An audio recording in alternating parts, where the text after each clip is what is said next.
Joanne, as you know, we usually do not identify victims of sexual assault, but this young woman, Sarah, she is a parent herself now, and she says she just had to come forward. And on Monday here in the Frank Murphy Hall of Justice, she will face her father for his sentencing, and she says he has still not told her he is sorry.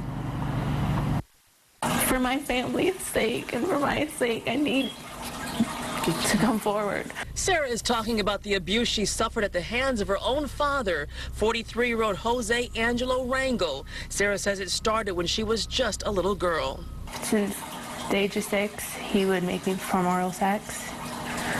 And then it continued from there. It would come into my bedroom at night, sneak to touch me. Sarah says the sexual abuse went further, and at the age of 16, she left the home where she lived with her father and her stepmother. And at 21, Sarah went to Allen Park Police, where she says investigators did what so many people she had told before had not done. They believed her, and she says this to other victims out there. Keep saying what you believe and keep telling everyone that you can. Someone will believe you, and someone will help you eventually.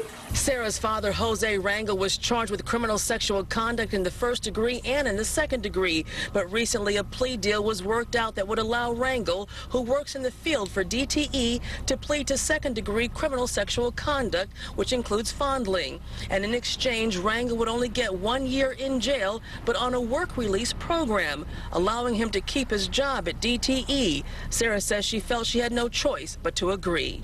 They asked me if he could have work release, and I said, well, if he didn't have work release and he had 1 year, she said he'd be out in 6 months.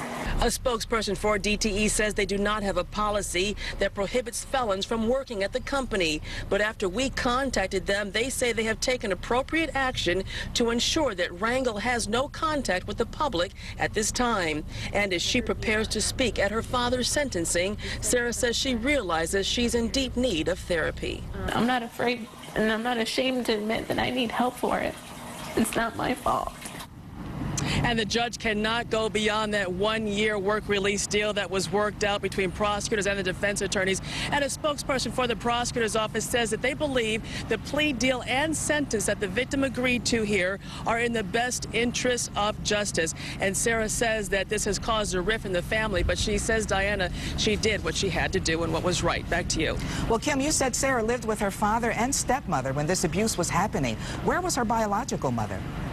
She tells me her biological mother is in Germany and was in Germany when all of this was happening. She says there was limited contact and not much that her biological mother, could do. Back to you.